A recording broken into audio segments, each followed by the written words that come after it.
All right, so seeing the president there from a little bit ago, about 30 minutes ago. It looks like we're going to shift our monetary gold interview a bit later in the broadcast, or record that interview and air that, of course, in the near future, as it's 2:22 Eastern Time, Wednesday, December 17th. Good afternoon once again, and welcome to Right Side Broadcasting Network. I'm Matthew Alvarez. So the President and the First Lady will participate in this dignified transfer ceremony at Dover Air Force Base.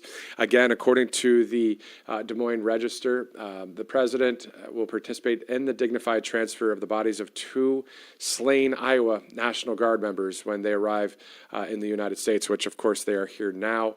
Sergeant William Nathaniel Howard, he's age 29 on the left there, and Sergeant Edgar Torres-Tovar, age 25 of Des Moines, along with a civilian interpreter, Ayad Mansoor Sakat of Michigan. They were killed on Saturday by an attacker who targeted a convoy of American and Syrian forces before being shot dead. And according to the Des Moines Register and also the Associated Press, the gunman stormed a meeting between U.S. and Syrian security officials in Palmyra, Syria, and opened fire after clashing with Syrian guards. So we know that for Sergeant William Howard, he was part of the United States Army Unit 1st Squadron, the 113th Cavalry Regiment, the 2nd Infantry Brigade Combat Team, the 34th Infantry Division of the Iowa National Guard out of Boone, Iowa, his hometown, Marshalltown, Iowa. The gentleman you see on your right there, United States Army Sergeant Edgar Torres-Tovar, also 1st Squadron, 113th Cavalry Regiment, 2nd Infantry Brigade Combat Team, 34th Infantry Division of the Iowa National Guard out of Boone. I'm going to read a name to you. Marvin Fernando Morales Ortiz. Marvin Fernando Morales Ortiz, common spelling, 23 years old, is our suspect. He is our shooter this afternoon. I know we've shared via X a few moments ago an image of our shooter, so now we are putting a name with that image, and he is the suspect in this afternoon's murder. Our suspect, our shooter, he has been known to live at this address where the murder has taken place. In fact, it is his last known address of record. He was here earlier this afternoon, and he shot and killed a yet-to-be positively identified adult male inside the home. A 911 caller heard several shots ring out. The 911 caller notified the Fairfax County Police Department. We responded, immediately began to interact with the community, and thanks to community assistance, that's how we obtained an image of our shooter so quickly. So for this Reston community who is experiencing this unusual circumstance, they stepped up immediately and helped out our detectives by providing us an image. And from that, we have developed a name. He's our shooter. He's our suspect. I don't know what the motive is now. We don't know. We're working hard to develop that, but we're going to be here for quite some time. It's an indoor crime scene. We believe, or we know rather, that our shooter fled on a bicycle.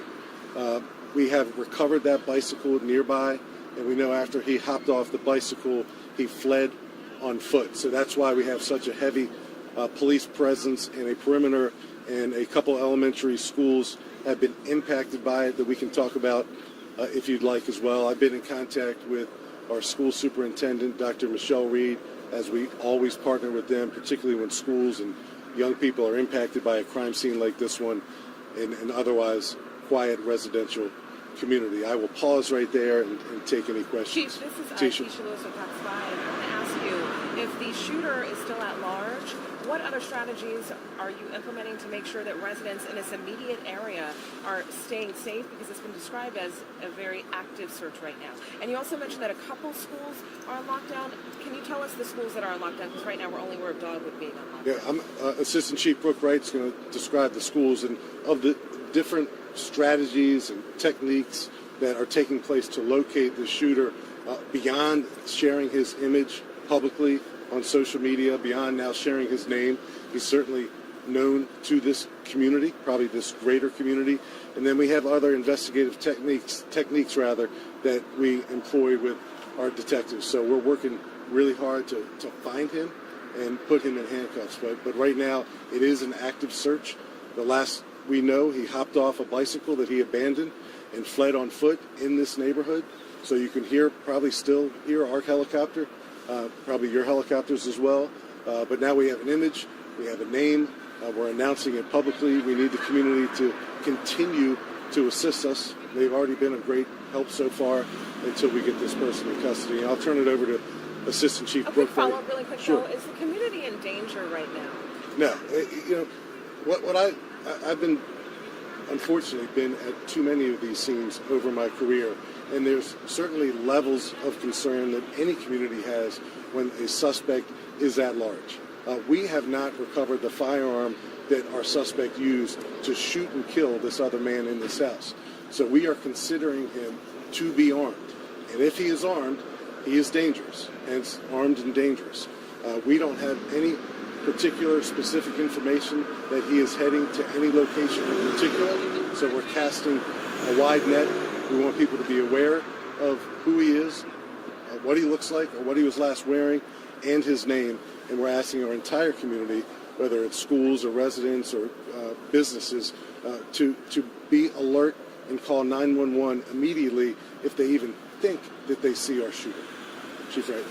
Yes, out of an abundance of caution, as the chief said, he's talked to Dr. Reed, and Hunter Mill Elementary School as well as Dogwood Elementary School have been put and secure the building just so that the outer doors are locked and people aren't coming and going, and we can make sure, out of an abundance of caution, that those children are cared for.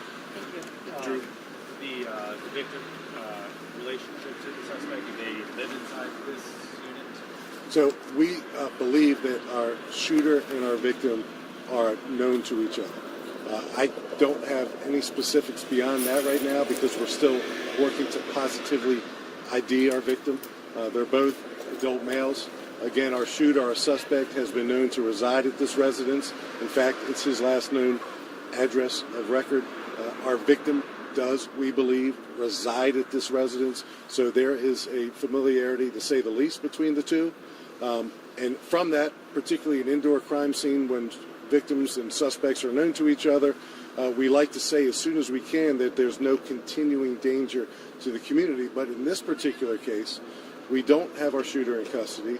We know he was armed when he killed our victim with a firearm, and we know he fled on a bicycle and now on foot, and we believe he's still armed. So that's that extra layer of caution that we put out there to inform our community. Not to scare our community, but to inform our community that we need them to use their eyes and their ears and help the Fairfax County Police Department. Certainly not questioning your team's work here, but you sound very confident that this is the shooter in this situation. Can you elaborate on why you feel so confident? Yeah, we're confident. I wouldn't put out his image, Sure. Wouldn't say his name out loud. We're working to obtain an arrest warrant for our suspect right now. As you can imagine, Drew, this is a crime scene with lots of moving parts. So, but as soon as we were comfortable identifying our shooter as our suspect and releasing his name, we think that's our responsibility to this community. So if you don't recognize his image, you may recognize the name or vice versa, and any bit of information you can give us to hopefully identify his whereabouts, the sooner the better for this entire community. Was the 911 caller a neighbor, a bystander, somebody inside the residence? Yeah, I don't want to particularly identify anything beyond the 911 caller as a 911 caller for now, and there's investigative reasons behind that, but our 911 caller certainly described hearing several gunshots. Visually? I'm only going to describe our 911 caller as a 911 caller right now, and I appreciate your patience. Anybody else? Was this a random shooting, do you think?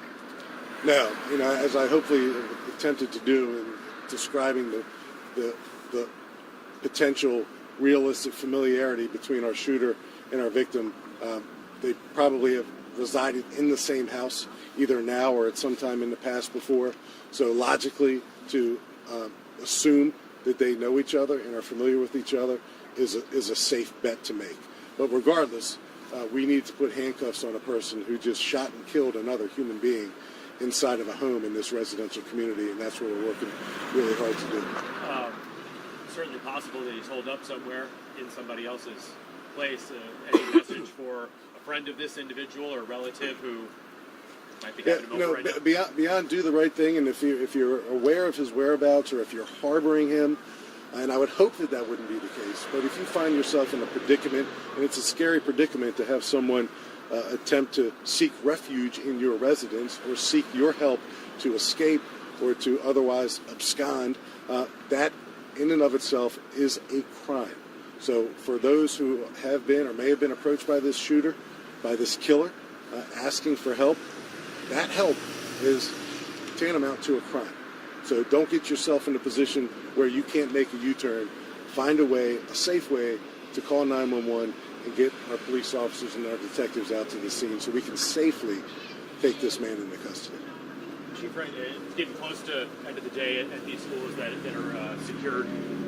If we're still in this same situation in the next, I guess, hour or so, can you describe what goes on in those schools? I realize you're in the school system, but can you talk about that at all? Right. I mean, we'll be in contact with the schools about what our searches are and where we are in our investigation at that point, and it'll ultimately be their decision to make about when this changed their status. But we do have regular communication with them operationally, so they can understand what they can evaluate. Chief, was this shooter known to the police before? So it's a habit of mine not to go into the criminal or mental health or behavioral health histories of our suspects or arrested persons, but that's something that I know you all have the wherewithal to kind of dig into a little bit, so I'll just leave that at there. All right. Thank you all for coming out. Thank you. Thank you, Chief.